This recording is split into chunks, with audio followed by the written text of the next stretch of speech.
great. So thanks everyone for being here this morning. And Becky and Bonnie, I'll turn it over to you. All right, I will share the slides while Bonnie's getting going here. Well, thank you for joining us. Thank you, Sam, for your techie assistance each and every time, and Becky, my pal, quite often in webinars. Acting on input, as Sam mentioned, has been a three-part series. Part 1 in July looked at gathering community input through focus groups. Part 2 in September took up the pros and cons of doing surveys. And those first 2 sessions were all about ways to gather input.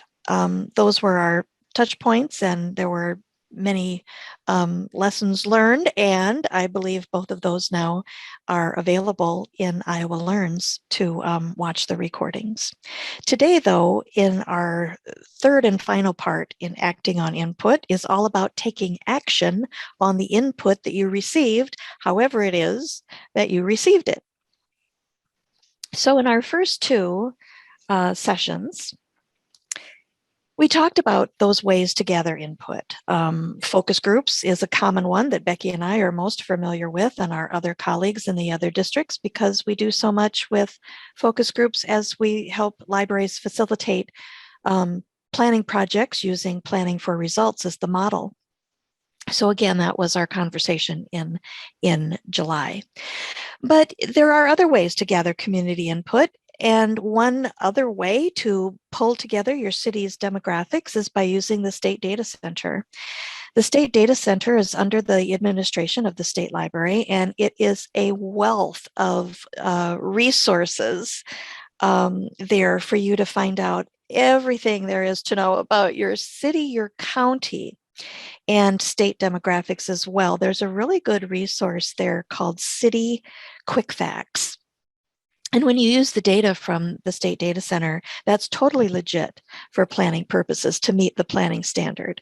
You just have to make a case for how that data that you found in the data center informs your decisions about library services and programming. Another way to gather data is through citywide planning efforts, and I hope to shout that whenever there is a citywide planning effort in your city, I hope to shout that your city library is included in whatever project is happening at the city government level, so that the library and all city departments are included in that. And then, as we talked about in September, another top of mind, I think, way to gather input is through surveys. Becky and I shared our thoughts about surveys in September, the good, the bad, and the ugly. Yeah. But today, what we want to concentrate on is the acting part. We've labeled this acting on input. So today is the action. Becky's familiar with this with her community theater experience. So acting on input is today, where we have examples of libraries that have put their input into action.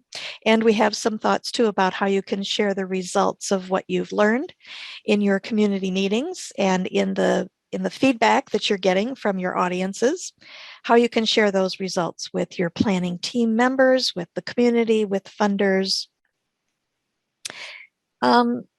You know, as Becky and I worked on putting this together, we decided as we were putting this third one together, we wanted to take a slightly different track and kind of set aside the business about writing customer-driven goals and measurable objectives. We've done a lot of that.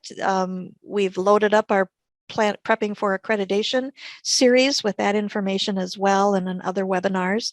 So instead, we really wanted to share stories of what Iowa libraries have done, the actions they've taken as a result of the input they've received. So This will be largely storytelling, and we want to start with looking at some input that came to some of Iowa libraries through those very focus groups I mentioned.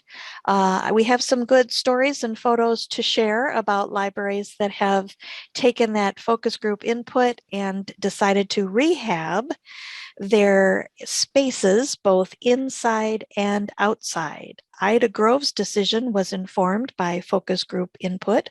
Polk City and Adele's decision were brought about by the library's response to COVID. So let's take a look at Ida Grove here. When Ida Grove did planning for results with a community focus group, they came up with these community needs.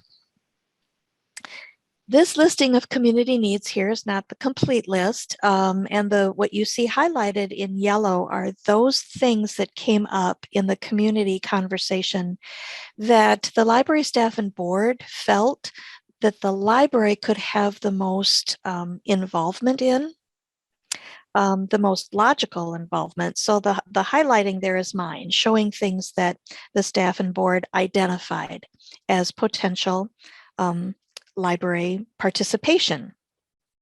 Promoting city amenities really jumps out there, especially with the slides we're about to share on how they rehabbed their interior space. But you can also see that addressing technology needs, having the library try to ease the tech learning curve for people, all of those were very logical roles, even necessary roles for the library to play. But promoting city amenities is what led to the next slide, showing how Ida Grove decided to put this into their long-range plan. And then you'll see the results. There you see a very customer-focused goal there that reads, residents of all ages will have accessible and welcoming spaces, encouraging them to explore the library and its many amenities.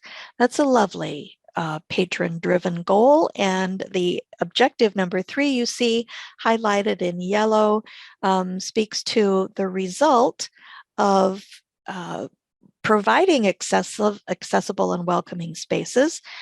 Objective number 3 speaks to what they want to do in terms of their adult department. And I know at Ida Grove that their adult furnishings hadn't been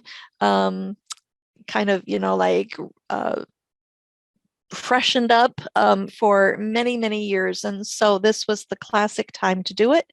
And there you can see what they achieved just by freshening and rehabbing that space in their adult department. Ida Grove did the same for their children's spaces.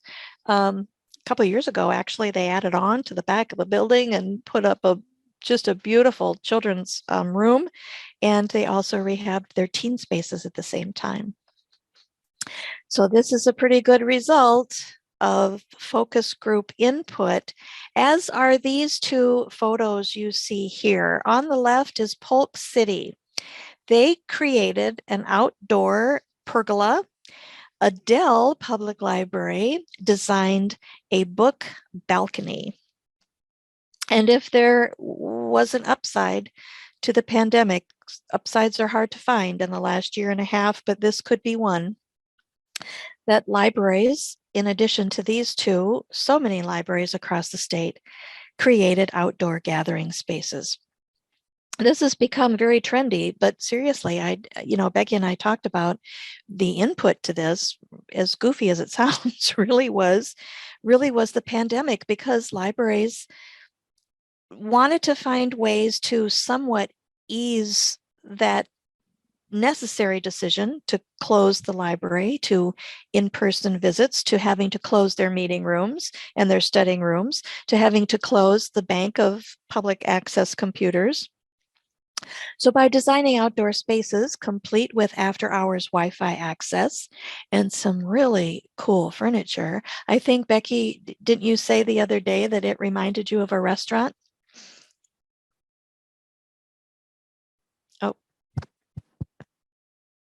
Oh, you're muted.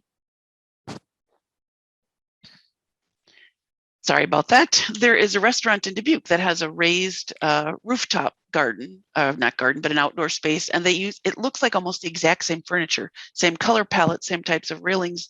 They have a place for people to play games. The waitresses come out and do it. It's a really warm space, welcoming. And I think the adult space is just beautiful and perfect for that. And I just want to tag on, Bonnie, to what you said earlier.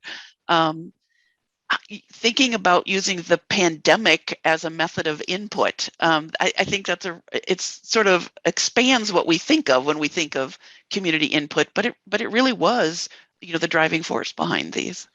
Well, right. I mean, there were certainly some outcomes, right? As a result of the decision making all of you had to do last year, especially, but it really did kind of set itself up as an input or a possibility to look at your spaces and your services in a new way. So we know that these two are not the only examples of outdoor spaces. We know that the ARPA grants that libraries applied for, there were many Iowa libraries that used their ARPA grants to do just this, to design outdoor spaces. So I know at Polk City, their friends group was in on the action. Their friends group helped with a fundraiser, and they were joined by a few local businesses. And Adele actually, even when I was gathering these photos, Adele Library actually told me that they stole their idea from Polk City. So there you go. Now, citywide planning. The examples we showed you about the new furnishings and the inside and out, interior and exterior rehabs came from focus group input or pandemic input. The next couple of stories we have to share are, I think, really great stories that come from libraries, city libraries being a part of city planning projects. And that was true in Cherokee. Cherokee Public Library and other city departments joined a citywide planning effort. Tyler Hahn is the director at Cherokee Public, and he actually shared this story on Library Talk some months ago. In the citywide planning conversations that the city government was leading, the library staff was there and participating. They heard that one of the things that the city of Cherokee wanted to do was to provide more wellness checks for seniors and for some of the more vulnerable, age groups in their town. And they talked in those conversations about Meals on Wheels. They learned that Meals on Wheels, as I think this is pretty typical, were delivered once a week. So in the course of conversation, how can we do more wellness checks? The public library stepped into that and said, well, we could be a player in that. We can add another day of homebound delivery service. So as Tyler explained, the library staff and trustees saw a need and a logical need for the library to be a part of this population of seniors and to provide another day of wellness checking. They began offering another extra day of homebound delivery service. It was later in the week, so that Meals on Wheels came on Monday and the library staff came on later in the week. So now at least there are at least twice weekly interactions with the homebound people there in Cherokee, and I think that's a lovely example of how the library could be a part of that. Here's another good example from Elma, Iowa. Libraries, in this case, the Elma community had this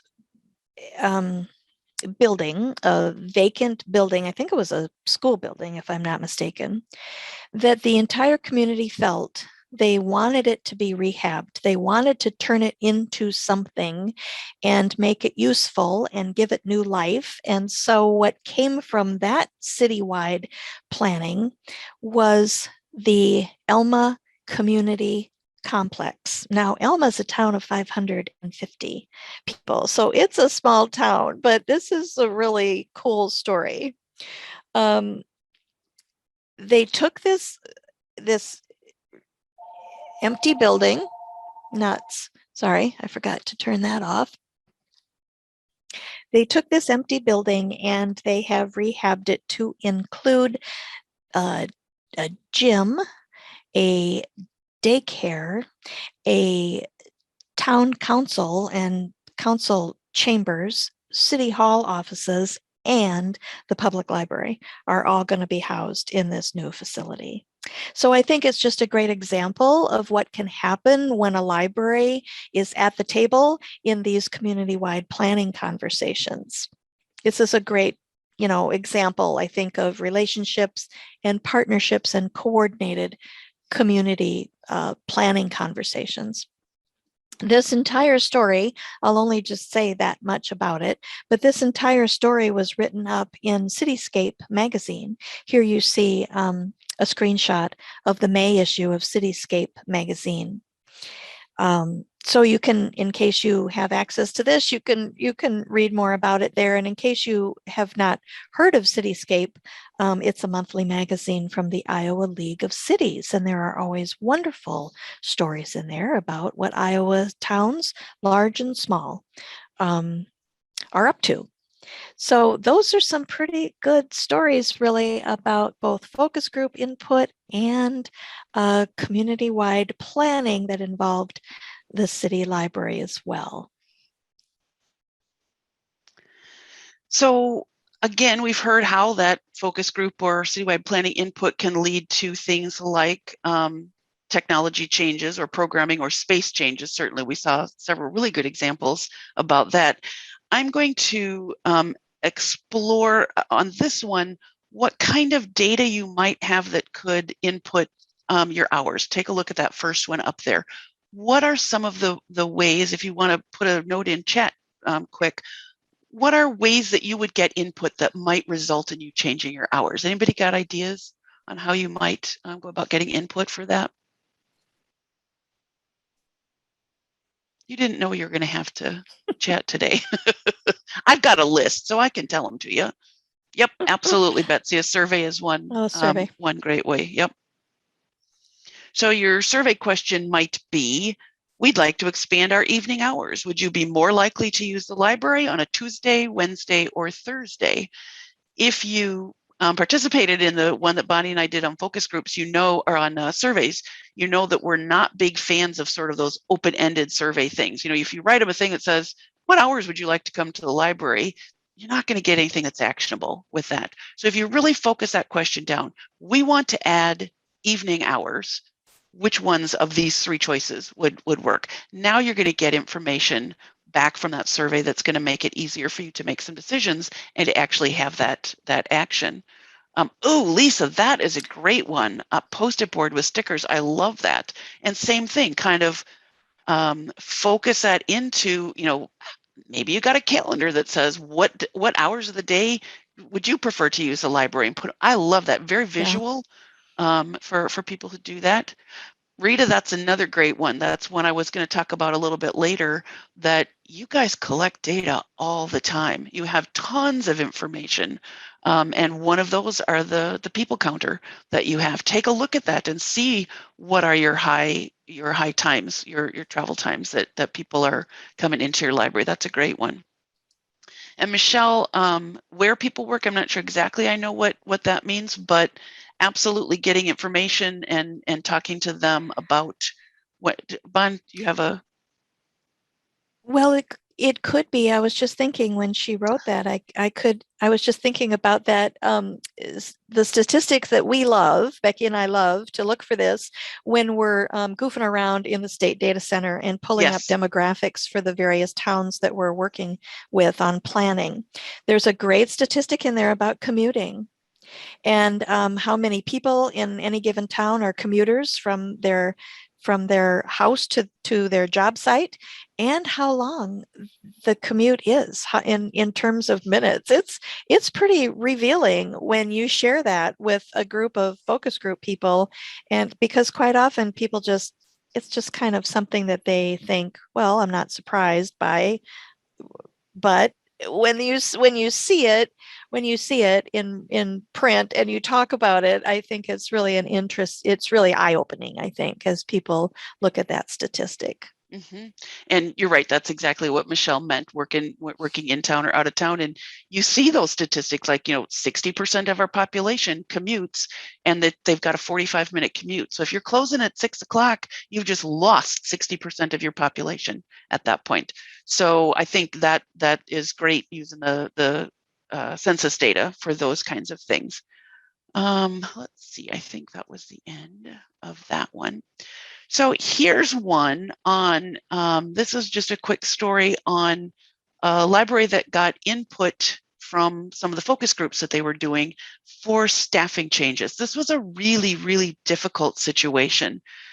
During the strategic planning process, this was quite a number of years ago, the library director and board decided they needed to make some changes to their staffing model because it wasn't sustainable, and they wanted to be providing other things to their community.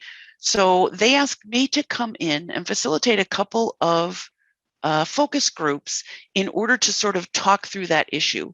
When word had kind of leaked out that they were looking at repurposing this library staffer, the community was up in arms. They loved this person. They loved what she was doing for them.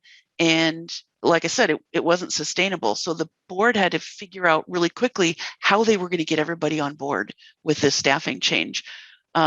I came in, they invited groups. One of the groups that I worked with was teachers and preschool teachers and people from the education system. So these were people who were going to be directly impacted by this staffing change that they were going to do.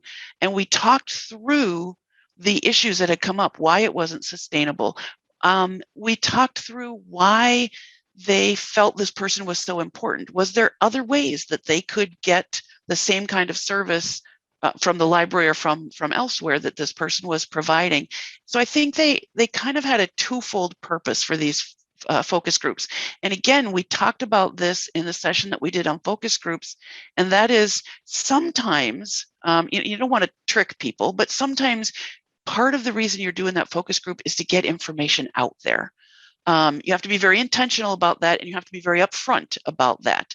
But they wanted to get their story out, the library board, about why this was happening. So by bringing people in and starting with that piece, then kind of talking through, what could we do if we're going to pull this service? What could we do to help you in other ways then?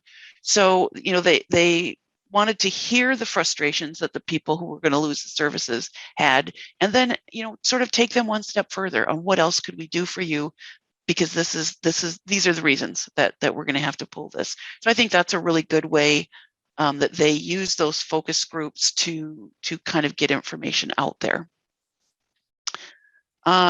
This is one that I really like. Last year, some of you may know, the American Library Association put together a grant program called Libraries Transforming Communities. The main purpose of that ALA grant was to train librarians in how to lead community conversations. Obviously, very linked and similar to focus groups. And they also wanted to teach librarians facilitation skills. So part of the grant required that the library get community input about some kind of community issue. It could have been very informal input. And again, this kind of goes back to when we talked about the pandemic as a way to get input. That was top of mind. And so a lot of libraries wrote grants for this Transforming Communities piece that talked about how do we deal with some of these pandemic issues. So again, it was informal input that they got. It was very clearly an issue in their community.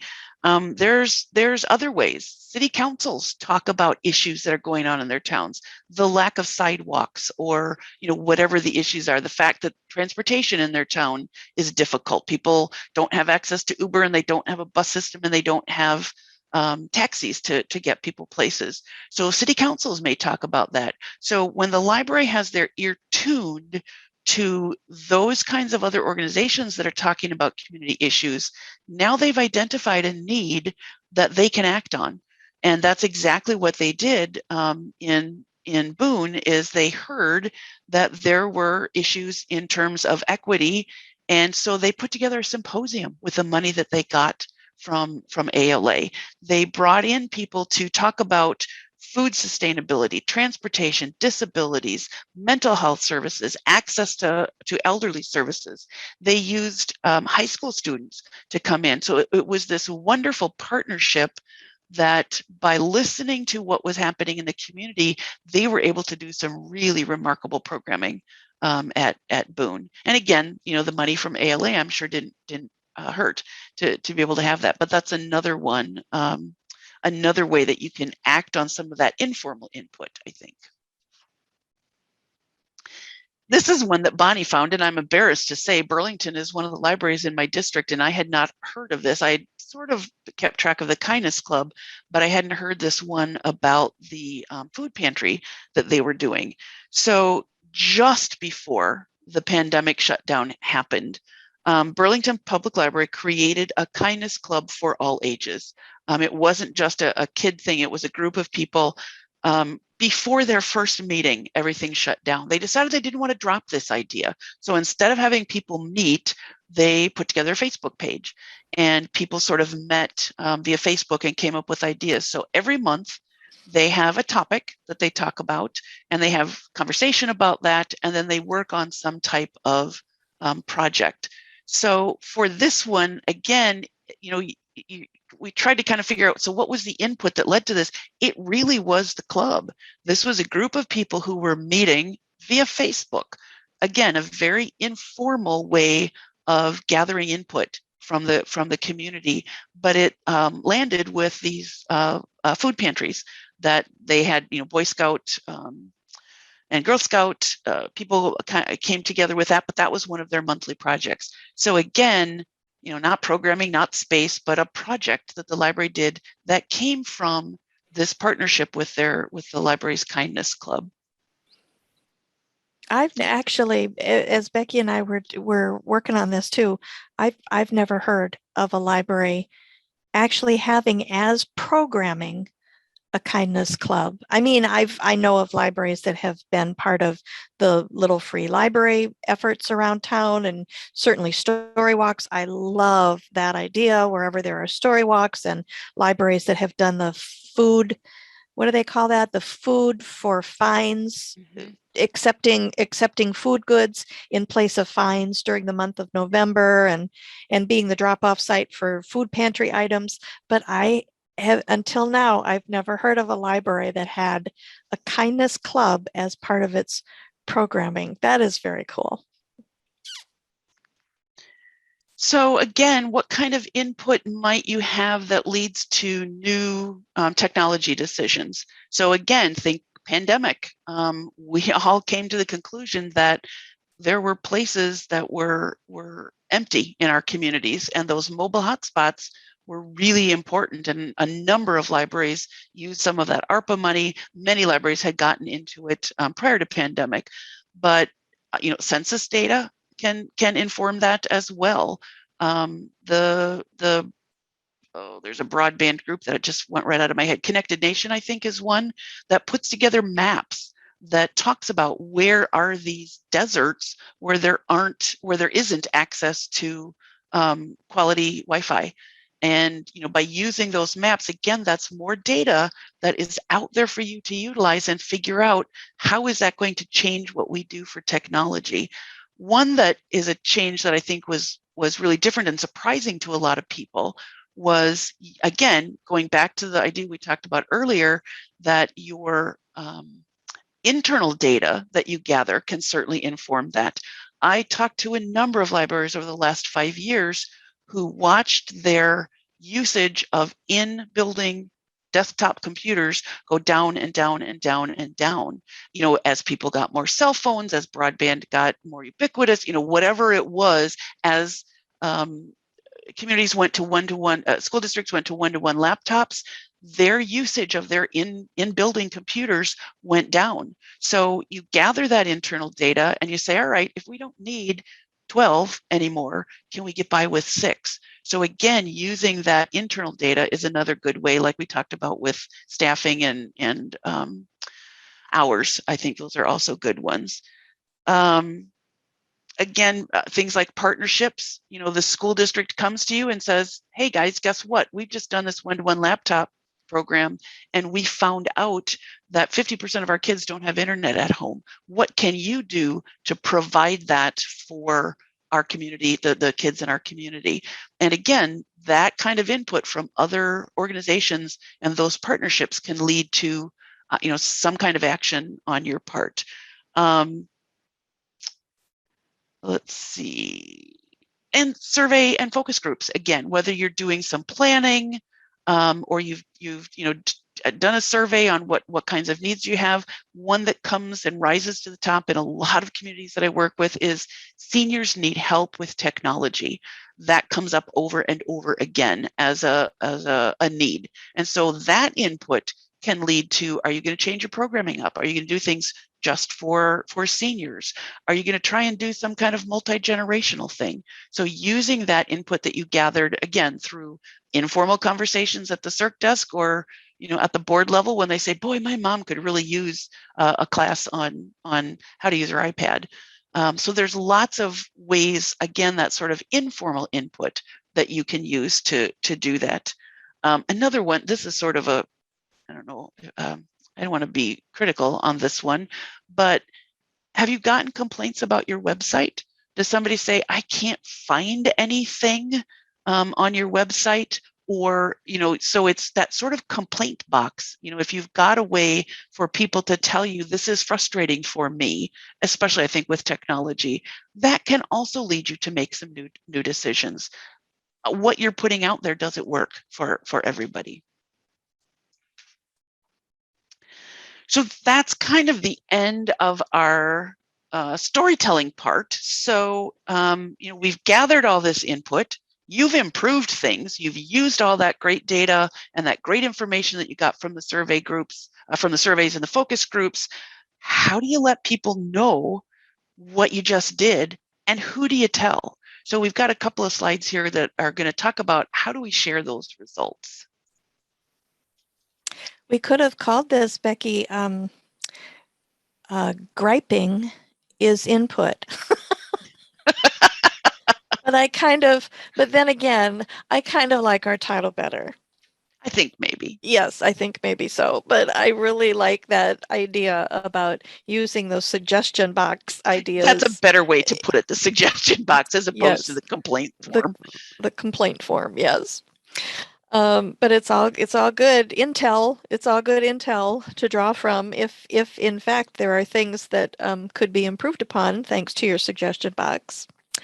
Well, I have to tell you, this was several years ago when I worked with Farnhamville Public Library and that community doing planning for results. They did, of course, the big component of that is a community focus group. And this is, I will tell you, the first and only and potentially last time that I will ever experience the big reveal of the library's planning document done as a picnic in the park.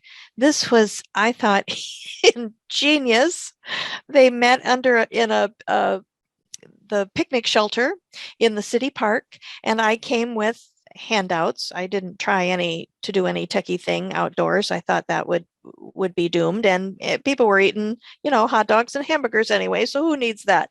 But I did come with some handouts, and we had a flashy new plan to distribute to everybody who came, and there was a little speech making, and it was, in addition to sharing the results in terms of acting on the input, incorporating it into your planning document, all of that is good, and certainly to meet standards, that's a must-have. You must have a planning document to submit. That's standard number 17 to submit to Scott for the accreditation process. So all of that is kind of the technical process stuff.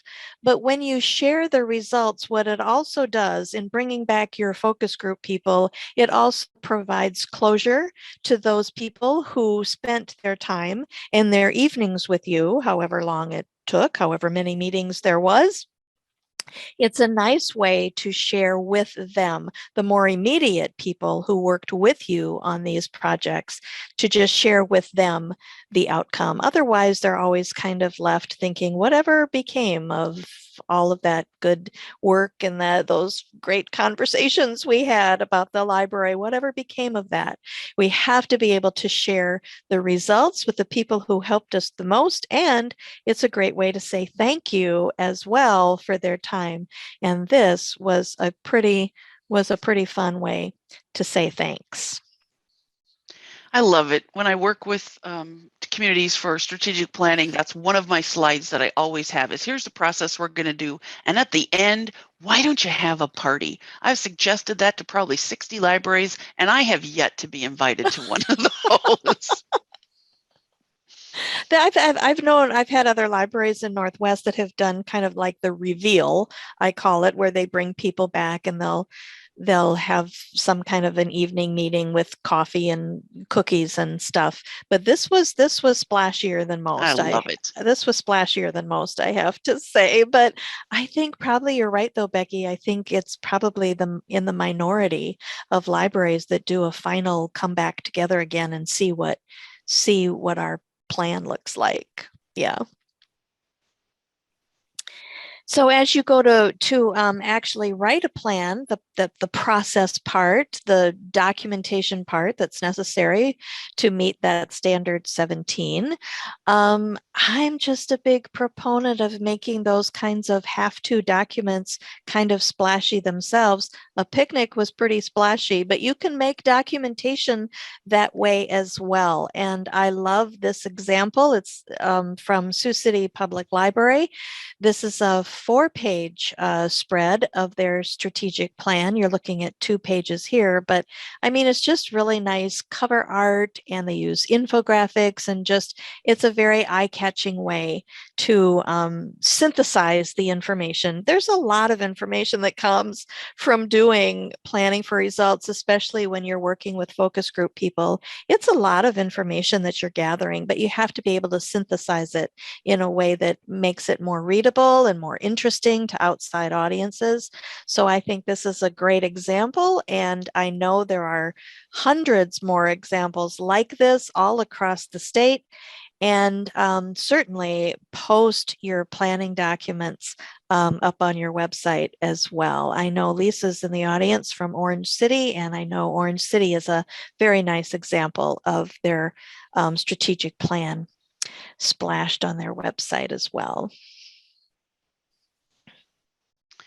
So this we could spend a whole hour on, and in fact, Bonnie and I have spent almost all day on, we have, talking about Canva. That's right. We've got a series called Presentation Pointers, and that sort of relates to what we're talking about here. We both love Canva. It's just a really great way to, it's free for the most part, and it's just a really great way to utilize that information and share it with people. There are so many different ways, and the cool thing about Canva is it helps you with all those ways. You know, we all know how to do brochures and how to do posters. You know, we've been doing that for ages and ages. Canva can help with that. But if you're advertising your new hours, I remember, Bonnie, early on in Presentation Pointers, we had a bad and a good, and it was, you know, here's our change in hours, handwritten on a piece of copy or paper that was slapped up on somebody's wall or their door. Imagine, you know, using Canva and designing something that's much more eye-catching, I guess, to tell people that you now have new hours. So, you know, up your game. I guess that's kind of what I think about using Canva to kind of up your game. Again, social media, they have fabulous things. I can never remember the size of the pixels that you need when you're going to do a Facebook post.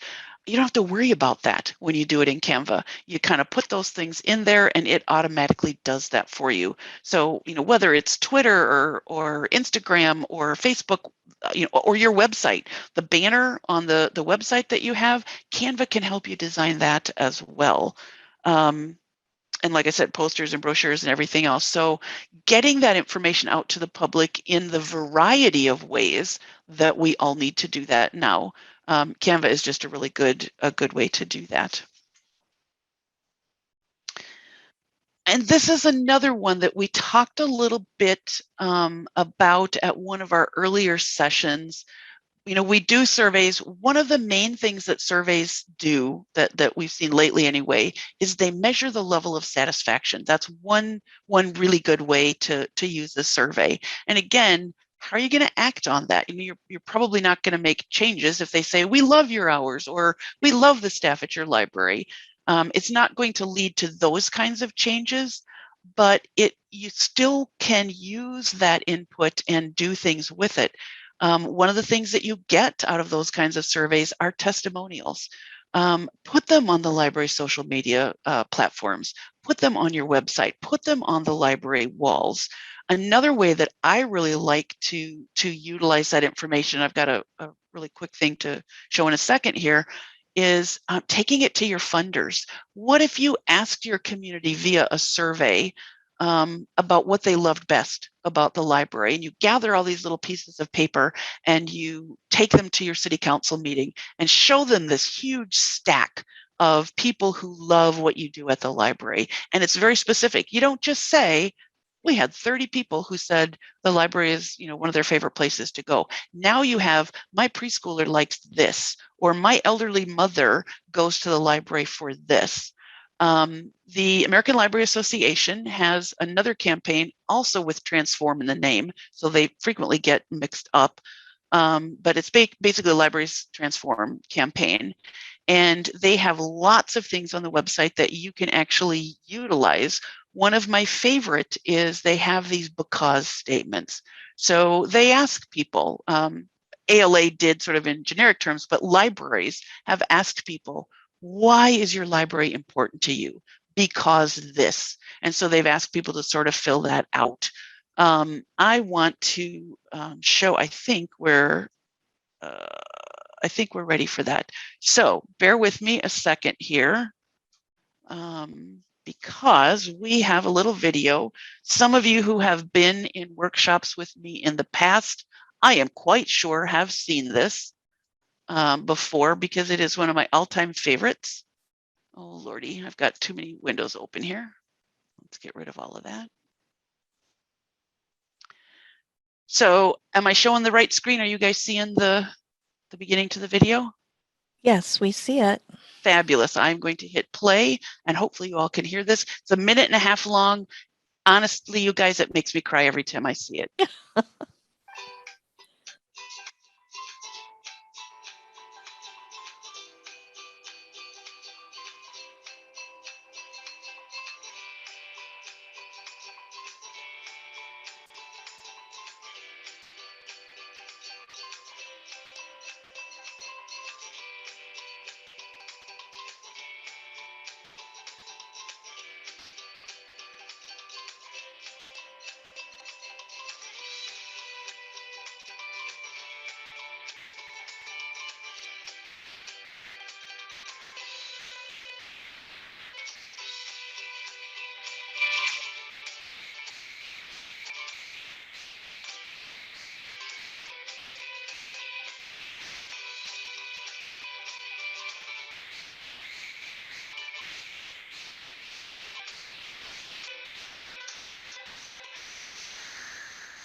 All right, so let me get out of this and bring back.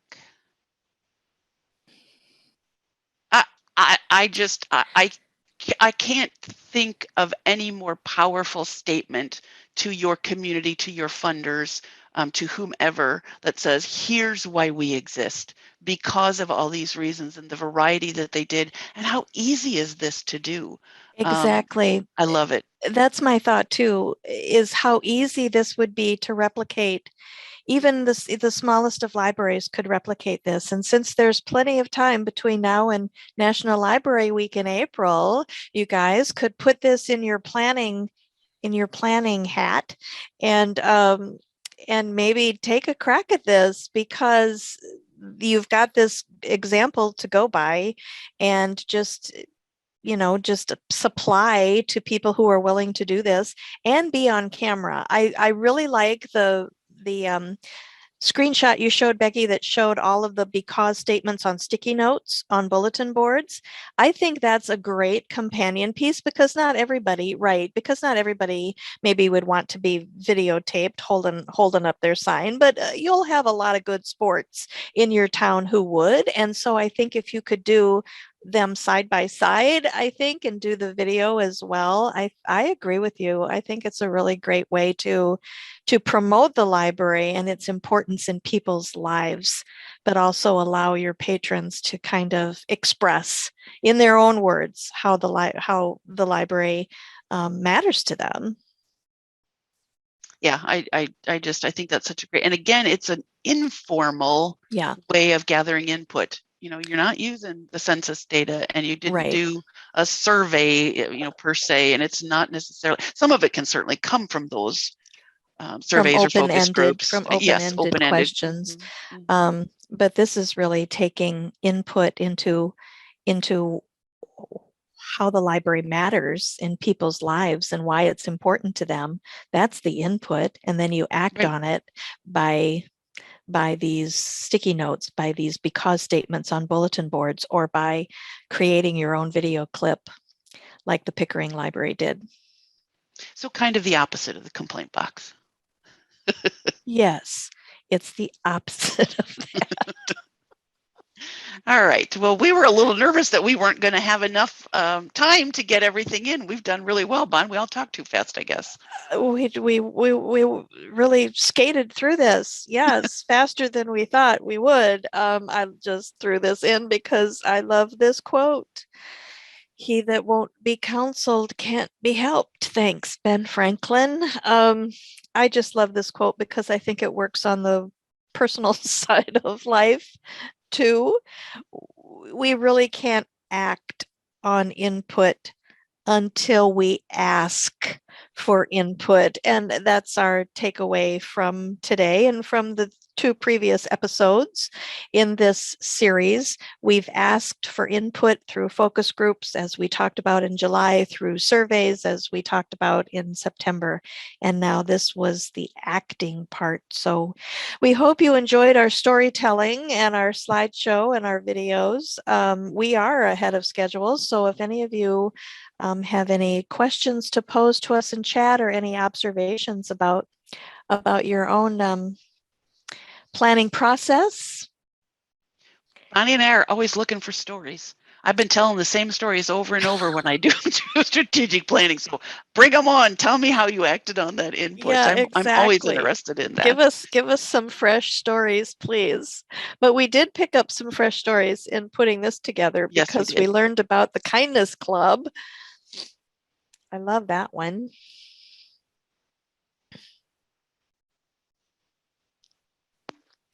I think we're going to see some exciting stories coming out of the Library Transformed Communities grants. We saw in the chat from North Liberty that they're getting an ALA feature, which is cool. And I'll do a little plug for our ILOC conference in January. We'll hear some Libraries Transformed stories there too. So that was just a really cool program that ALA was able to do this year. And I know we had several Iowa libraries take advantage of it. So that's phenomenal. Plus the ARPA money as well. We've heard lots of stories of libraries doing really cool things with that funding as well. And largely based on community input, qualitative and quantitative, I think, whether it was those outdoor spaces or increased technology capabilities or other things. So, Sam, do you know if those ALA transforming grants, libraries transforming grants, are those done on a rotating kind of a basis, like there's always a new window of opportunity opening up for new applications, or is that no longer the case? I can tell you that. I actually got to be one of the reviewers for that. I was on the advisory council, and it was special money that came into ALA. Some of it came through IMLS, and some of it came from a private funder who said, this is what we want libraries to get involved with. So they gave ALA this one-time pot of money, which I believe was close to $2 million is how they got this. They decided to break it up into 3 separate grant cycles. So we did the first one just over a year ago. I think we had planned to give out about 300 that time. We didn't have as many applications as we had hoped. So I don't think we fulfilled that first batch of 300 at that point.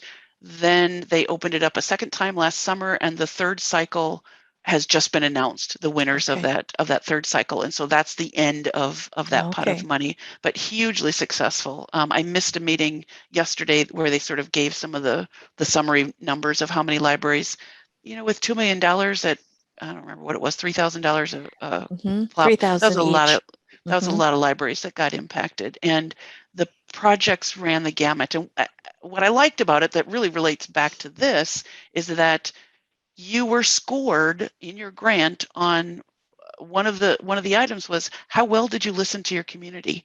What did you get from your community that made you choose this project? And so that was a really big piece, was how people gathered that input. Mm-hmm. Well, I haven't seen any other questions come through in the chat. So I do want to say thank you to Becky and Bonnie for presenting today. And thank you to you all for attending. Thanks, everybody. In closing here, I'll just remind folks that you'll see an email from the continuing ed team later today or tomorrow with an invitation to take the evaluation. We do act on that input, so we invite you to fill out that evaluation. And after you do, the credit hour for today's session will be on your Iowa Learns account. So if you're here because you're renewing in about 6 weeks, I hope this was a good hour for you. If you're here for the information, it's a good hour for you as well. So thank you, everyone. Look for the slides and an invitation to take the survey here later today or tomorrow. Bye, everybody. Thank you.